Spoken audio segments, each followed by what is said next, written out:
Assalamualaikum warahmatullahi wabarakatuh. Perkenalkan, kami dari kelompok 4 akan mempresentasikan hasil diskusi kami mengenai faktor-faktor yang mempengaruhi stabilitas obat dan reaksi-reaksi penguraian atau degradasi obat. Berikut adalah nama-nama anggota dari kelompok kami. Stabilitas obat dipengaruhi oleh berbagai faktor seperti berikut ini. Yang pertama, kelembapan. Kelembapan berlebihan dapat menyebabkan tablet, kapsul, atau bahkan bahan aktif dalam obat terurai lebih cepat, mengurangi potensi terapi, atau bahkan menyebabkan terbentuknya produk degradasi yang berbahaya. Hasil dari pengujian ini membantu produsen obat menentukan jenis kemasan yang tepat untuk melindungi obat dari paparan kelembapan, seperti menggunakan kemasan blister atau botol dengan segel kedap udara. Yang kedua, cahaya. Beberapa bahan aktif dapat terdegradasi jika terkena cahaya, terutama cahaya ultraviolet atau cahaya UV, sehingga obat tersebut memerlukan perlindungan ekstra dari paparan cahaya. Yang ketiga, pencampuran bahan lain. Contoh pencampuran bahan lain seperti tiamin hidrokloida yang stabil pada pH 2-3 dan tidak stabil pada pH di atas 6. Dicampur dengan pembawa yang didapar sehingga pada pH 8 atau 9, vitamin ini menjadi tidak aktif dengan cepat. Faktor keempat adalah oksigen. Oksigen merupakan senyawa yang memegang peranan penting dalam reaksi oksidasi. Reaksi oksidasi ini dapat mempengaruhi kestabilan obat karena dapat mendegradasi obat tersebut.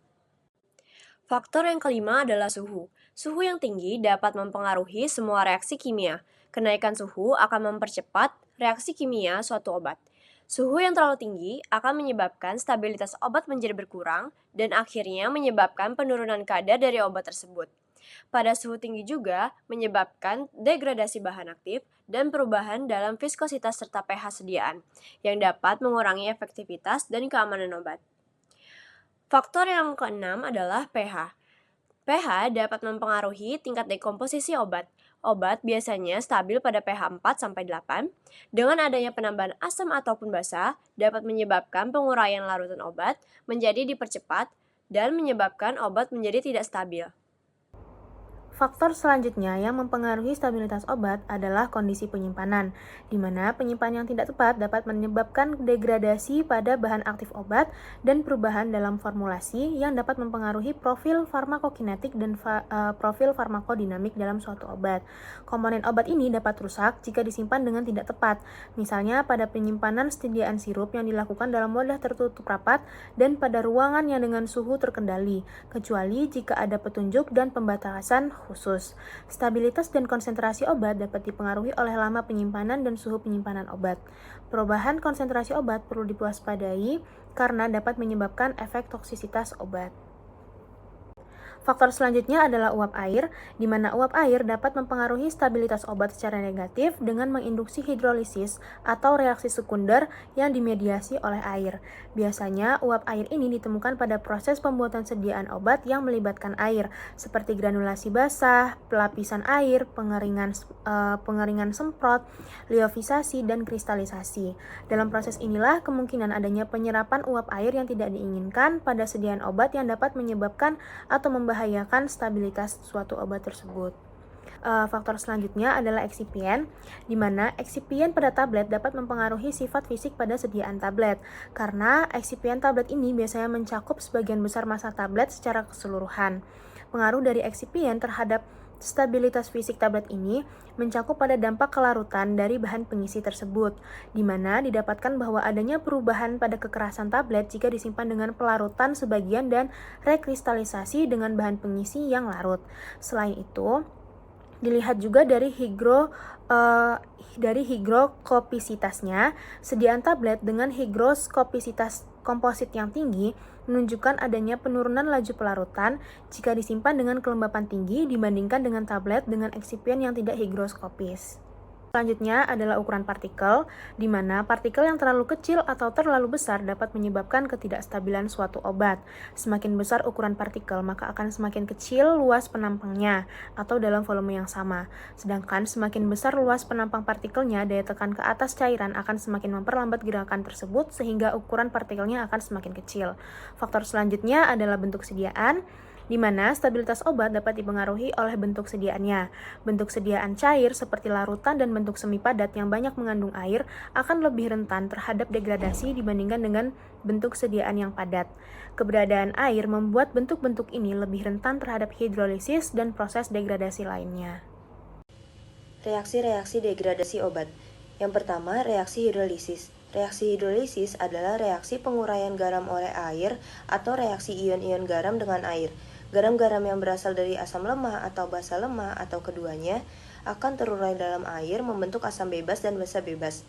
Reaksi salah satu atau kedua ion larutan garam dengan air menyebabkan perubahan konsentrasi ion H+ maupun ion OH- dalam larutan. Akibatnya, larutan garam dapat bersifat asam, basa, maupun netral.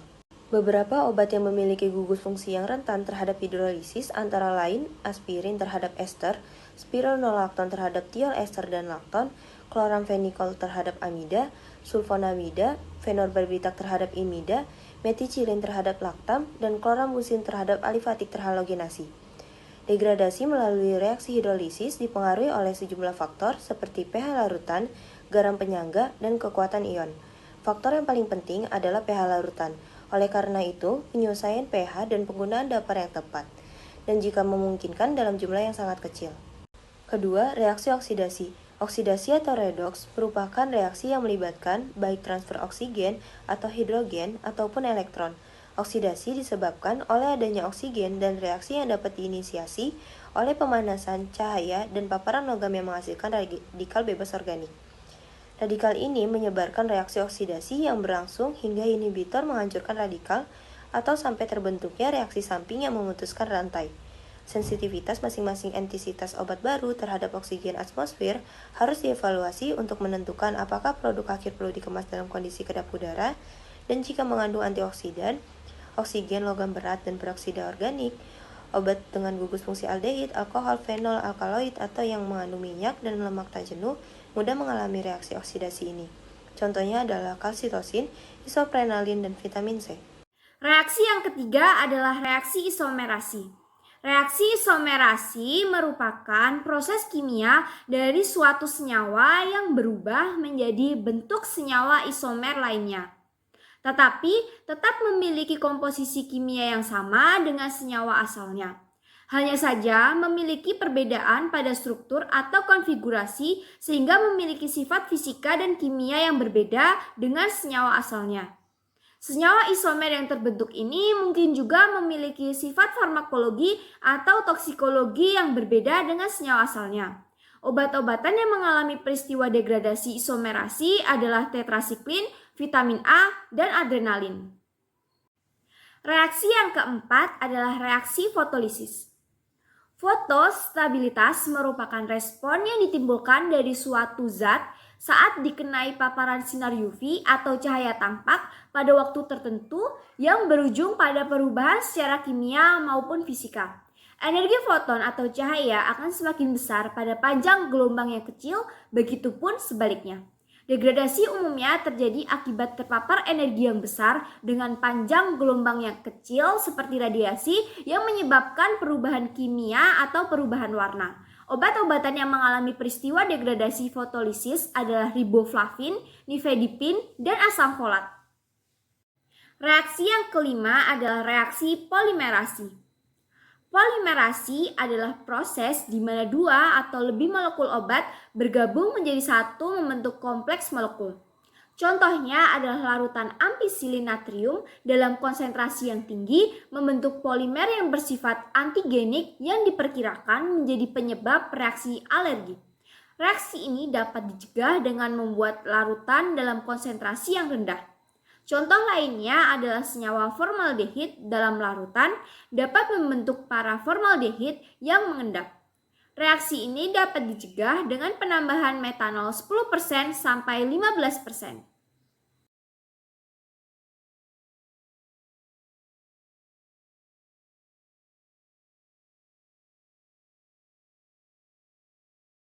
Sekian dari kelompok kami. Mohon maaf apabila ada kesalahan. Wassalamualaikum warahmatullahi wabarakatuh.